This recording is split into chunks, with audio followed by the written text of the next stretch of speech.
Kumuha naman tayo ng update sa lagay ng panahon mula kay Pag-asa Weather Specialist Benison Estareja. Benison? Bea, isang malamig na weekend ang umiral sa bansa dahil sa malakas na bugso ng northeast monsoon or hanging amihan. Sa katunayan, naitala po ang maginaw na 7.5 degrees Celsius dito sa Mela Trinidad Benguet ngayong Sabado. Yan na po yung pinakamababang temperatura sa buong bansa ngayong 2025 to 2026 amihan season.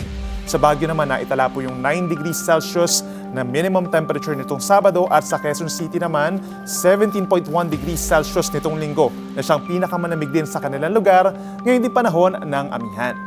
Ngayong Lunes naman po, March 16, naramdaman po din sa maraming lugar po yung malamig na umaga dito sa Malaybalay Bukidnon. For example, 14.4 degrees Celsius.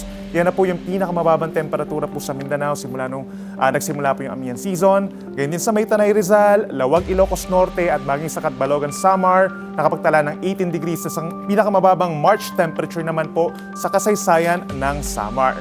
Normal yung ganitong kaunting delay na lamig na nakadepende pa rin sa factors kagaya po ng lakas ng high pressure area at mabagal na pagkalusaw ng slow sa middle latitudes.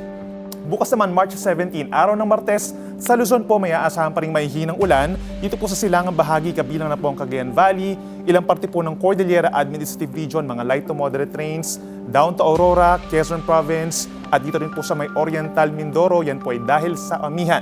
Dito naman sa natitirang bahagi ng Southern Luzon, Calabarzon, Metro Manila, including Metro Manila po, aasahan po yung posibleng pulo-pulong mahihinang pagulan, habang natitirang bahagi ng Northern and Central Luzon, may mga isolated light rains lamang at generally bahagyang maulap na kalangitan. Sa Visayas at Mindanao naman po, asahan dito sa may eastern portion of Visayas, merong mga mahihinang ulan, bukas po yan, kabilang ng Northern Samar, Eastern Samar at Samar, habang sa natitirang bahagi ng Visayas at sa buong Mindanao, partly cloudy to cloudy skies, maliit lamang ang tsansa ng ulan dito sa may western and central portions, isolated thunderstorms naman over most of Mindanao sa hapon hanggang sa gabi. At meron tsansa ng mga thunderstorms, mga 1 to 2 hours lamang po yan. Samantala, base naman po sa ating 3-day outlook mula Miyerkules hanggang Biyernes at pati na rin sa mga nagtatanong nating mga kababayan, tuluyan ng ihina yung amihan at mapapalitan muli ito ng mas mainit na hangin galing sa dagat Pasipiko, also known as the easterlies. Unti-unting mararamdaman po ang pag-init sa bansa lalo na tuwing tanghali. Kagaya dito sa Metro Manila, from Wednesday to Friday, posible po hanggang 31 degrees na temperatura sa tanghali. Dito sa may Metro Cebu hanggang 31 degrees din.